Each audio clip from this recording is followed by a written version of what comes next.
যে উচ্ছেদিতক লৈ এবাৰ অখিল গগৈৰ ৰাজনীতি আৰম্ভ কৰিছে নেকি ইতিমধ্যেই শাসকীয় পক্ষৰ এটা ডাঙৰ অভিযোগ যে অখিল গগৈয়ে এটা লেতেৰা ৰাজনীতি আৰম্ভ কৰিছে এই উচ্ছেদক লৈ আৰু এই উচ্ছেদিত লোকসকলক লৈ তেওঁ এতিয়া যি ধৰণৰ এটা পৰিৱেশ পৰিস্থিতি সৃষ্টি কৰিবলৈ দেখুৱাইছে বা আৰম্ভ কৰিছে সেয়া এটা অশনি সংকেত অসমৰ আহিবলগীয়া প্ৰজন্মৰ কাৰণে এটো এটা ডাঙৰ অভিযোগ শাসক পক্ষৰ ফালৰ পৰা উত্থাপন হৈছে আৰু তেওঁলোকে কৈছে যে এজন অখিল গগৈ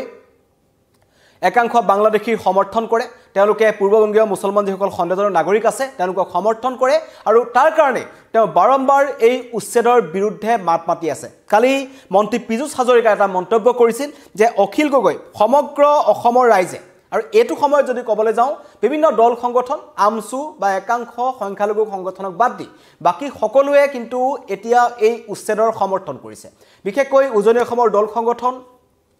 ৰাজ্যত থকা ডাঙৰ ডাঙৰ যিবোৰ সংগঠন আছে সদৌ অসম ছাত্ৰ সন্থা অসম জাতীয়তাবাদী যুৱ ছাত্ৰ পৰিষদ বীৰ লাচিত সেনা অন্য নালাগে আমাৰ যিসমূহ গৰিয়ামৰীয়া পৰিষদ আছে তেওঁলোকক সমৰ্থন কৰিছে খিলঞ্জীয়া মুছলমানসকলে সমৰ্থন কৰিছে সকলোৱে সমৰ্থন কৰিছে কিন্তু সমৰ্থন কৰা নাই অখিল গগৈয়ে সমৰ্থন কৰা নাই এআইডিএফে আৰু কালিৰ দিনটোত আমি দেখিবলৈ পালো অখিল গগৈক তেখেতৰ প্ৰথমতে আমি অখিল গগৈক দেখা পাইছিলো যেটো বিলাসীপাৰাৰ চাপৰ অঞ্চল আছিল সেই চাপৰ অঞ্চলত গৈ তেওঁ উচ্ছেদ অভিযান চলি থকাৰ সময়তেই তাত গৈ তেওঁ উপস্থিত হৈছিল আৰু তেওঁ উপস্থিত হোৱাৰ পিছতেই তাত এটা উত্তপ্ত পৰিস্থিতিৰ সৃষ্টি হৈছিল আক্ৰমণৰ ঘটনা সংঘটিত হৈছিল বেদখলকাৰীয়ে হাতে হাতে লাঠি লৈ বিভিন্ন ধৰণৰ শিল ইটা লৈ আৰক্ষী বা প্ৰশাসনৰ এস্কেভেটৰ ভাঙি পেলাইছিল পুনৰ অখিল গগৈ কালি দিনটোত আমি ধুবুৰী দেখা পালো এই ধৰণে এইসকল উচ্ছেদিতক তেওঁ উচ্চপনি কানি থকা উচ্ছেদিতসকলক হাতত ধৰি তেওঁ তেখেতলোকৰ মৰ্মবেদনা বুজিবলৈ বিচাৰিছে কিন্তু হয় মানৱতাৰ দৃষ্টিকোণৰ পৰা অখিল গগৈ যাব পাৰে কিন্তু উচ্ছেদৰ সমৰ্থন কৰাটো কিমান যুক্তিসংগত আপোনালোকে মন্তব্য কৰিব পাৰে মোৰ এই লাইভটোত মই আপোনালোকৰ মন্তব্য লবলৈ চেষ্টা কৰিম অখিল গগৈয়ে এই সকল বেদখলকাৰীৰ ওচৰত গৈ তেওঁলোকৰ উচ্ছেদ বন্ধ কৰিব লাগে বুলি তেওঁলোকে দাবী জনাইছে আৰু কৈছে যে এই সকল লোকক পুনৰ চৰকাৰে সংস্থাপন কৰক এই দাবী অখিল গগৈ আৰু এই ধৰণে হাতত ধৰি অখিল গগৈ কানিছে একাংশ লোকৰ কাষত তেওঁ থিয় হৈছে আৰু এই সকলে এতিয়া অখিল গগৈক ত্ৰাণকৰ্তা বুলি ক'ব বিচাৰিছে ধুবুৰী জিলা কৃষক মুক্তি সংগ্ৰাম সমিতিৰ উদ্যোগত এই ধৰণৰ এটা কাৰ্যসূচী গ্ৰহণ কৰা হৈছিল য'ত তিলাধৰা সৰুৱাখৰা সন্তোষপুৰ এই অঞ্চলসমূহত য'ত উচ্ছেদ চলিছিল সেই সকল মানুহক সেই সকল উচ্ছেদিত লোকে এই প্ৰতিবাদী কাৰ্যসূচীত অংশগ্ৰহণ কৰিছিল য'ত উপস্থিত আছিল এজন অখিল গগৈ একেই দৃশ্য দেখা পোৱা গৈছে পূৰ্বত তেখেতক এই ধৰণে একাংশ উচ্ছেদিতই কান্দি কান্দি তেখেতৰ আগত তেওঁলোকৰ অসুবিধাসমূহ জনাইছে কিন্তু তাৰ মাজতেই অখিল গগৈ এতিয়া এই উচ্ছেদিতসকলক লৈ এটা লেতেৰা ৰাজনীতি কৰাৰ ষড়যন্ত্ৰ কৰিছে বুলি এটা অভিযোগ উত্থাপন কৰিছে শাসকীয় পক্ষৰ ফালৰ পৰা কাৰণ ৰাজনৈতিক দৃষ্টিকোণৰ ফালৰ পৰা যদি চাবলৈ যাওঁ আহিছে 2026 নিৰ্বাচন এবাৰ এই সকল উচ্ছেদিত বা বেদখলকাৰী সকলক যি আগৰ অভিযোগ আছে কংগ্ৰেছ চৰকাৰৰ দিনত তেওঁলোকক বনাঞ্চলত সংস্থাপন কৰা হৈছিল বা নিজে নিজে যদিও সংস্থাপন হৈছে সেইখিনি সময়ত কংগ্ৰেছ চৰকাৰে সকলো দেখিও মনে মনে আছিল বুলি অভিযোগ উত্থাপন হৈ আহিছে আৰু তেনে পৰিস্থিতিত এবাৰ যদি ক'বলৈ যাওঁ এবাৰ কিন্তু কংগ্ৰেছে এই সকল উচ্ছেদিতৰ সমৰ্থনত এতিয়ালৈকে সম্পূৰ্ণ প্ৰত্যক্ষভাৱে মাত মতা নাই মাত মাতিছে তেওঁলোকে উচ্ছেদৰ বিৰোধিতা কৰিছে কিন্তু তেওঁলোকে যি ধৰণেৰে উচ্ছেদৰ কাষত যাব লাগিছিল তেওঁলোকে যোৱা নাই আমি দেখিছিলোঁ বিলাসীপাৰাত ধুবুৰী বিলাসীপাৰাত উচ্ছেদ চলাৰ 3 দিনৰ পাছত তাৰ সাংসদ ৰকিবুল হুছেইন সাৰ পাইছিল গৈ চকুপানী টুকিছিল পিছত কৈছিল শাসকীয় পক্ষই কৈছিল যে ৰকিবুল হুছেইনে ঘৰিয়ালৰ চকুপানী উলিয়াইছে কিন্তু অখিল গগৈয়ে সেই সুযোগৰ সম্পূৰ্ণ ব্যৱহাৰ কৰিব বিচাৰিছে বুলি এবাৰ মত প্ৰকাশ কৰিছে এআইডিএফৰ ফালৰ পৰাও কৈছে যে অখিল গগৈয়ে কেৱল ৰাজনীতিৰ কাৰণে কাৰণ আহিবলগীয়া নিৰ্বাচনত এবাৰ অখিল গগৈয়ে এই সকল লোকক লৈ তেওঁ নিৰ্বাচনী বৈতৰণি পাৰ কৰিব বিচাৰিছে তাৰ কাৰণে অখিল গগৈয়ে এই ধৰণৰ কাৰ্যসূচী হাতত লৈছে বুলি মন্তব্য কৰিছে অভিযোগ উত্থাপন হৈছে আৰু আটাইতকৈ ডাঙৰ কথা যেটো সময়ত চৰকাৰে এটা তথ্য প্ৰমাণ দিছে যে বনাঞ্চলৰ ভূমি বেদখল কৰিছে আৰু এনেকুৱা নহয় বনাঞ্চলৰ ভূমিত বহি থকা অসমীয়া লোককো তাৰ পৰা উচ্ছেদ কৰা হ'ব বুলি ইতিমধ্যে কোৱা হৈছে কিন্তু তাৰ পাছতো অখিল গগৈ এটা কৈছে যে 4 আগষ্টত উচ্ছেদিতক লগত লৈ প্ৰতিবাদ কৰাৰ হুংকাৰ দিছে শিৱসাগৰৰ বিধায়ক অখিল গগৈ শিৱসাগৰৰ বিধায়ক অখিল গগৈ এটা মন্তব্য কৰিছে যে 4 আগষ্টত তেওঁ ধুবুৰী কপাই দিব আৰু লগত ধুবুৰী জিলা আয়ুক্তৰ কাৰ্যালয়ৰ সন্মুখত তেওঁ আন্দোলনৰ কাৰ্যসূচী ঘোষণা কৰিছে আৰু বিলাসীপাৰাৰ উচ্ছেদিতক পুনৰ সংস্থাপনৰ দাবী এজন অখিল গগৈ চৰকাৰে তেওঁলোকক সংস্থাপন দিব লাগিব বুলি কৈছে আৰু 30 জুলাইত বিধায়কজনে সাক্ষাৎ বিচাৰিব মুখ্যমন্ত্ৰী আৰু মুখ্য সচিবৰ যদিহে মুখ্যমন্ত্ৰী আৰু মুখ্য সচিবে তেওঁক সমৰ্থন নকৰে বা সাক্ষাৎ নকৰে তেতিয়া কিন্তু এই উচ্ছেদিতসকলক লৈ তেওঁ অকলেই এটা হুংকাৰ দিছে যে তেওঁ ধুবুৰী কপাব আৰু লগতে তেওঁক সমৰ্থন কৰিছে আমছুৱে কৈছে যে কালিৰ দিনটো যি প্ৰতিবাদী কাৰ্যসূচী হৈছিল এই ধৰণৰ যি কণ্ডাকটা কৰিছে একাংশ উচ্ছেদিতই অখিল গগৈ খাবতি অখিল গগৈয়ে এই যিটো প্ৰতিবাদী কাৰ্যসূচী তাত আমছুৰ সভাপতি ৰেজাউল কৰিম তেওঁ তাত উপস্থিত আছিল ৰেজাউল কৰিমই কৈছে যে চৰকাৰে এইসকল উচ্ছেদিতক লৈ পেলাই চৰম অমানৱীয় এটা প্ৰদৰ্শন কৰিছে তেওঁলোকক জানি বুজি টাৰ্গেট কৰা হৈছে বুলি কৈছে কাৰণ তেওঁলোক সংখ্যালঘু নাগৰিক আৰু সংখ্যালঘু নাগৰিকৰ ওপৰত হোৱা এনে ধৰণৰ আক্ৰমণ কোনো কাৰণত মনে মনে আমছুৱে সহ্য কৰি নাথাকে তাৰ কাৰণে 11 আগষ্টত বিলাসীপাৰাত আমছুৱে প্ৰতিবাদী কাৰ্যসূচী ঘোষণা কৰিছে 4 আগষ্টত অখিল গগৈ 11 আগষ্টত আমছুৱে আৰু প্ৰতিবাদত শতাধিক লোকে অংশগ্ৰহণ কৰিব বুলি দাবী কৰিছে আমছুৱে মুখ্যমন্ত্ৰীৰ বিৰুদ্ধে গণ আন্দোলন গঢ়ি তোলাৰ হুংকাৰ আমছুৰ আৰু বিজেপি চৰকাৰ হকিয়াই দিছে আমছুৰ সভাপতি ৰেজাউল কৰিমে কিন্তু প্ৰশ্ন উত্থাপন হয় যেহেতু সমগ্ৰ ৰাজ্যত এটা কথা স্পষ্ট হৈছে ৰাজ্যবাসীয়ে বিচাৰিছে যে উচ্ছেদ হ'ব লাগে আৰু যদিহে তেওঁলোকৰ কাৰণ এটা কথা আছে যে এই সকল লোক যে বনাঞ্চলৰ ভূমিত বহি আছিল উৰিয়াম ঘাটত বহি আছিল পাইকান সংৰক্ষিত বনাঞ্চলত বহি আছিল বিলাসীপাৰাত বহি আছিল তাৰ পূৰ্বে তেওঁলোক ক'ত আছিল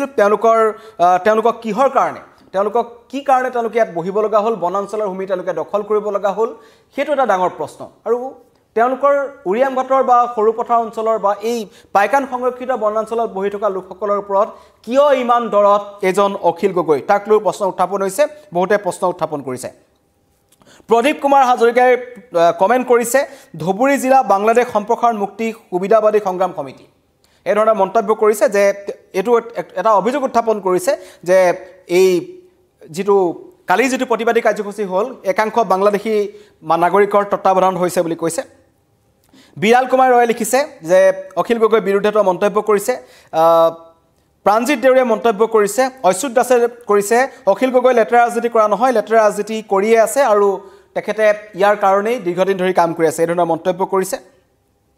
সৌৰভ ফুকনে মন্তব্য কৰিছে অখিল গগৈৰ বিৰুদ্ধে মন্তব্য কৰিছে অখিল গগৈৰ এই স্থিতিক লৈ পেলাই সন্ধিহান হৈছে আৰু শিৱসাগৰ ৰাইজেও প্ৰশ্ন উত্থাপন কৰিছে কাৰণ শিৱসাগৰত উচ্ছেদ হৈছে চিন্তামণিগড়ত উচ্ছেদ হৈছে শিৱসাগৰৰ যিখন বিল আছে যিখন চৰকাৰী সংৰক্ষণ কৰা বিল আছে তাত উচ্ছেদ হৈছে 50টাৰো অধিক পৰিয়ালে শিৱসাগৰত বহি আছে কিন্তু অতি ৰহস্যজনকভাৱে অখিল গগৈ নিমাত কাৰণ অখিল গগৈ যেটো সময়ত বিপৰ্যয়ৰ সময় আছিল অখিল গগৈ সেই সময়ত কিন্তু শিৱসাগৰ ৰাইজে যথেষ্ট আস্থাৰে এজন অখিল গগৈক শিৱসাগৰত জিকাই আনিছিল আৰু পৰৱৰ্তী পৰ্যায়ত এতিয়া যি দেখা পোৱা গৈছে যে অখিল গগৈয়ে যি শিৱসাগৰ দল সংগঠনসমূহ আছে তেওঁলোকৰ বিৰুদ্ধে কিছুমান ষ্টেপ তেওঁ গ্ৰহণ কৰিছে বিশেষকৈ এই সন্দেহযুক্ত নাগৰিক তথা বেদখলকাৰীসকলৰ সমৰ্থনত অখিল গগৈক দেখাৰ পাছত এবাৰ শিৱসাগৰ ৰাইজে মন্তব্য কৰিছে বিশেষকৈ দল সংগঠনসমূহে মন্তব্য কৰিছে যে এবাৰ শিৱসাগৰত অখিল গগৈৰ সপক্ষে ভোট দিয়া নহব এই ধৰণৰ মন্তব্য আহিছে আৰু এই কথা আমাৰ শাসकीय পক্ষৰ ফালৰ পৰা কোৱা হৈছে অখিল গগৈয়ে কালি তাত কি মন্তব্য কৰিছিল আমি আপোনালোকক এবাৰ শুনাই দিব বিচাৰিছো অহা 30 তাৰিখৰ দিনা মই নিজে এই অঞ্চলৰ ৰাইজক লৈ এবাৰ চিফ সেক্ৰেটাৰীক লগ ধৰিম অসমৰ মুখ্যমন্ত্ৰী চিফ সেক্ৰেটাৰীলৈ মোৰ হাততে কিবা লিখি দি আছে আৰু অহা 4 তাৰিখৰ দিনা মই নিজে বিলাসীপাৰালৈ আহিম ৰাইজক লগত লৈ ডিচিক প্ৰশ্নটো সুধিম যে আসলতে মাটি দিয়াৰ কিবা ব্যৱস্থা কৰিছে নে নাই অহা 4 তাৰিখে এখন গণসমাবেশ হ'ব আৰু তাত মই নিজে অংশগ্ৰহণ কৰিম আৰু আজি যিবিলাক আন্দোলনৰ কাৰ্যসূচী গ্ৰহণ কৰি আছে এই আন্দোলন মই বন্ধ কৰিবৰ কাৰণে আন্দোলনকাৰীসকলক বিশেষকৈ আমাৰ কৃষক মুক্তিয়ে এই গোটেই আন্দোলনটোৰ নেতৃত্ব লৈ আছে কৃষক মুক্তি সংগ্ৰাম সমিতিক মই অনুৰোধ জনাইছোঁ তেওঁলোকে মোৰ অনুৰোধ ৰক্ষা কৰিম বুলি কৈছে আজিৰ পৰা এই কাৰ্যসূচী বন্ধ হ'ব এই আন্দোলন বন্ধ হ'ব অহা 30 জুলাই তাৰিখৰ দিনা আমি চিফ সেক্ৰেটাৰীক লগ ধৰিম আৰু 4 আগষ্ট তাৰিখৰ দিনা আমি এক বিশাল গণসমাবেশৰ কাৰ্যসূচী লৈ ডিচিক আমি সুধিম যে আমাক কেতিয়া মাটি দিয়া হ'ব ধুবুৰী জিলাৰ এই মানুহখিনি যেহেতু এতিয়ালৈকে ন্যায় পোৱা নাই ভূমি পোৱা নাই আজি মুকলি আকাশৰ তলত আছে তিৰপল টানি ৰাস্তাত আছে তাৰো তিৰপলবিলাক ধুবুৰী জিলা আয়ুক্তই টানি টানি চাঙিন দিছে ধুবুৰী জিলা আয়ুক্ত কোনো অধিকাৰ দিলে যে এজন সাধাৰণ দুখীয়া শ্ৰেণী ঘৰ ভাঙি মানুহ দিয়া তিৰপল টানি ছিঙিবৰ কাৰণে তোৰ ল'ৰা ছোৱালী নাই তোৰ মাক দেউতাক নাই তেওঁলোকৰ পৰিয়ালৰ যদি এই অৱস্থা হ'লেহেঁতেন তেওঁলোকে কি কৰিলেহেঁতেন গতিকে ধুবুৰী জিলা আয়ুক্তগৰাকীক স্পষ্টভাৱে সকীয়াই দিছোঁ ধুবুৰী জিলাও কিন্তু স্তব্ধ কৰি দিয়া হ'ব গণতান্ত্ৰিক আন্দোলনৰ জৰিয়তে আৰু অহা 11 তাৰিখে এইসকল মানুহক পুনৰ সংস্থাপনৰ দাবীত ধুবুৰী জিলাৰ বিলাসীপাৰাত গণবিক্ষোভ কাৰ্যসূচী লৈ লক্ষাধিক মানুহেৰে আমি প্ৰতিবাদ সাব্যস্ত কৰি এই মানুহখিনিক অধিকাৰ দিয়াৰ বাবে আমি ৰাজপথত ওলাই আহিম এইদৰে এতিয়া চৰকাৰৰ বিৰুদ্ধে সৰব হৈ পৰিছে অখিল গগৈ আৰু আমছু এতিয়া একাংশই ক'ব বিচাৰিছে যে সংখ্যালঘু যিসকল লোক আছে হয় খিলঞ্জীয়া মুছলমানসকলৰ কথা নকওঁ এইবাৰ যদি উচ্ছেদ অভিযানৰ কথা কওঁ এইবাৰ উচ্ছেদ অভিযানৰ সময়ত কিন্তু খুদ খিলঞ্জীয়া মুছলমানৰ যিসকল লোক আছে খিলঞ্জীয়া মুছলমানসকল আছে তেওঁলোকে এই উচ্ছেদ অভিযানৰ সমৰ্থন কৰিছে কালি আমি দেখিছিলোঁ দুধনৈত থকা যিসকল খিলঞ্জীয়া মুছলমান আছে তেওঁলোকে কৈছে যে আমি কোনো কাৰণত এই বেদখলকাৰীৰ পক্ষত নাই তেওঁলোকৰ সৈতে আমাৰ সংস্কৃতি নিমিলে তেওঁলোকৰ সৈতে আমাৰ ভাষা নিমিলে তেওঁলোকৰ সৈতে আমাৰ কোনো ধৰণৰ মিল নাই সেইসকল লোক পূৰ্ববংগীয় মূলৰ মুছলমান লোক হয় তেওঁলোক পিছত ইয়ালৈ আহিছে এওঁলোক খিলঞ্জীয়া মুছলমান নহয় কাৰণ তেওঁলোকৰ নিজৰ মাটি নাই তেওঁলোকে য'তে ত'তে য'ত খালী মাটি দেখে তাতেই তেওঁলোকে বহিবলৈ চেষ্টা কৰে আৰু এইবাৰ তেওঁলোকৰ লক্ষ্য হৈছে এইবাৰ তেওঁলোকৰ টাৰ্গেট হৈছে আমাৰ পথাৰ মাটিসমূহ সেইকাৰণে আমি সজাগ হোৱাৰ সময় হৈছে উৰিয়াম ঘাটৰ সৰুপথাৰ অঞ্চলৰ যিসকল খিলঞ্জীয়া লোক আছে তেওঁলোকে মছজিদ কমিটিৰ ফালৰ পৰা জাননী জাৰি কৰিছে যাতে বেদখলকাৰী আৰু উচ্ছেদ লোক আহি আমাৰ খিলঞ্জীয়া মুছলমান মানুহৰ মাজত সোমাব নোৱাৰে এই ধৰণৰ যদি মুছলমান লোকসকলে মন্তব্য কৰিছে তাৰ বিপৰীতে কিন্তু পৰিস্থিতি আমি দেখা পোৱা গৈছোঁ অখিল গগৈক আমি দেখা পাইছোঁ যে অখিল গগৈয়ে কিন্তু এইসকল বেদখলকাৰীৰ কাষত আছে হয়তো ৰাজনৈতিক কাৰণে হ'ব পাৰে বা ৰাজনৈতিক ক্ষেত্ৰত হ'ব পাৰে কাৰণ উচ্ছেদৰ কিন্তু সমৰ্থন এবাৰ সকলোৱে কৰিছে কিন্তু প্ৰশ্ন উত্থাপন হৈছে যে 2026ৰ নিৰ্বাচনৰ আগে আগে এটা যথেষ্ট ডাঙৰ ভোট বেংক কেনেকৈ নিজৰ পক্ষলৈ আনিব পাৰি সেইটো কিন্তু চকু ৰাখিছে এজন অখিল গগৈ সেই অভিযোগ উত্থাপন কৰা হৈছে কাৰণ কংগ্ৰেছক যি কোৱা হৈছিল আগতে তেওঁলোকে সংখ্যালঘু লোকসকলৰ ভোট তেওঁলোকে পায় কিন্তু এবাৰ সংখ্যালঘু লোকৰ সমৰ্থন কংগ্ৰেছে কিমান লাভ কৰিব সেইটো এটা ডাঙৰ প্ৰশ্ন কাৰণ গৌৰৱ গগৈ অহাৰ পাছৰে পৰা কংগ্ৰেছত সংখ্যালঘুৰ প্ৰীতিটো কিছু কমি গৈছে বুলি একাংশই মন্তব্য কৰিছে ৰকিবুল হুছেইনৰ সময় নাছিল যে তেওঁৰ যিটো নিজৰ সমষ্টিৰ পৰা তেওঁ অভিলেখ সংখ্যাত ভোটত